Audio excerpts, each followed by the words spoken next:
Hola,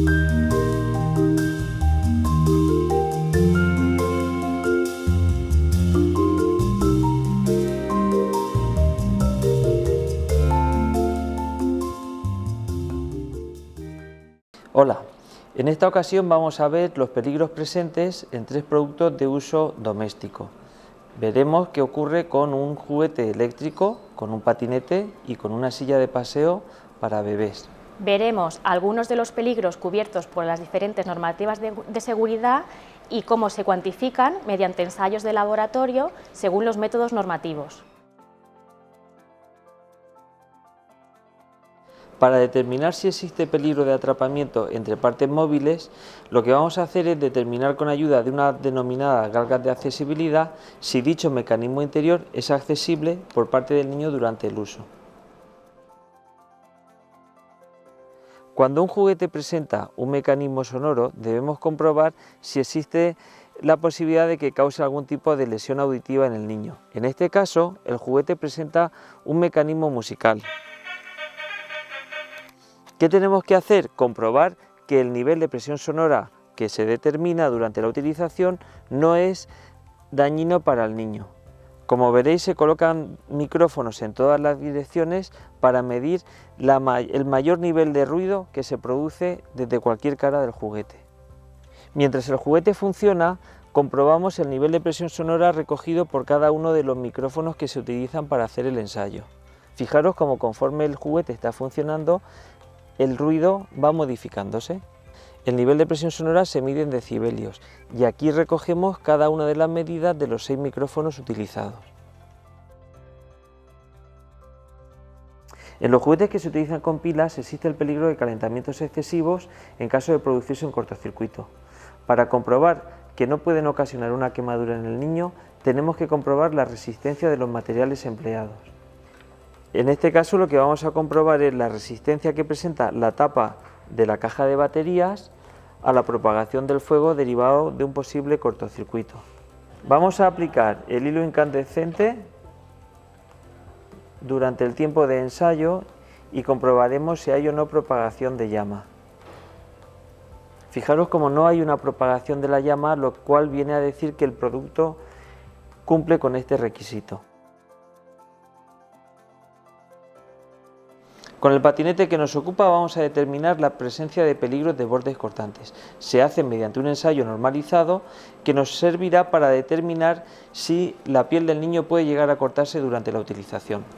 Vamos a determinar si esta arista de la parte delantera del vehículo presenta un riesgo de borde cortante. Con ayuda de una cinta que simula la piel del niño, vamos a determinar si la arista del juguete puede llegar a cortarla. El ensayo se realiza colocando la arista en el extremo del equipo de ensayo. Lo que tenemos que comprobar es que la cinta no se ha cortado, lo que significa que la arista no es un borde cortante. En los puños de los patinetes se debe comprobar que los elementos de protección resisten en su alojamiento una fuerza determinada. En esta ocasión vamos a estirar del puño para comprobar que queda suficientemente protegido. Con esta determinación tratamos de comprobar que no pueden quedar al descubierto elementos metálicos que podrían dañar al niño en caso de caer sobre ellos. Vamos a hacer el ensayo, que consiste en aplicar una determinada tensión sobre el elemento que queremos comprobar y determinar si se desprende o no.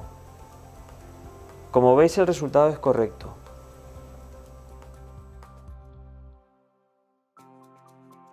A continuación vamos a ver el caso práctico de una silla de paseo.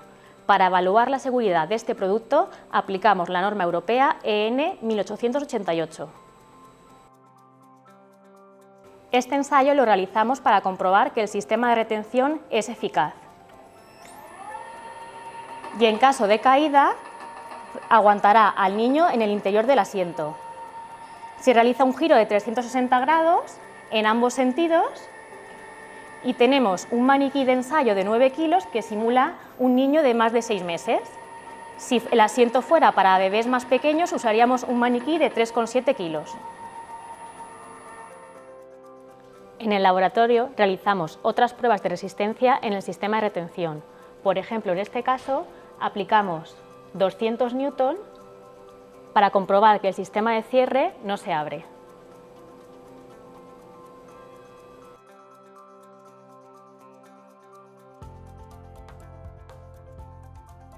Las sillas de paseo, como productos plegables que son, deben de incluir mecanismos de bloqueo para evitar que se plieguen durante el uso con el riesgo de aplastamiento del niño en el interior. Debemos comprobar que al abrir el producto, al menos uno de los mecanismos se engrana automáticamente, como vemos en este caso, que está lista para su funcionamiento. Además, debemos comprobar que no se sueltan durante el uso por una acción involuntaria del usuario. Por ejemplo, en este caso, vemos que ambos dispositivos vuelven automáticamente a su posición original. Para evitar el peligro de caídas, las sillas de paseo deben de incluir un dispositivo de estacionamiento y freno.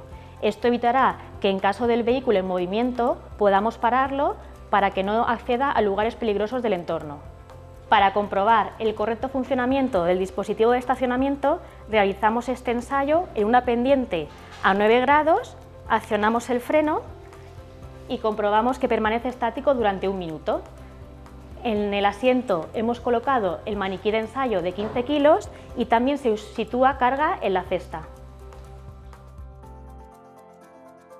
Los ensayos de integridad estructural se realizan para evaluar la resistencia del producto y de este modo en comprobar que durante la vida útil del producto no se producirán fallos que afecten a la seguridad. Este es uno de los ensayos que se realizan, que es la resistencia del manillar, y simula cuando subimos y bajamos escalones con el niño en la silla de paseo.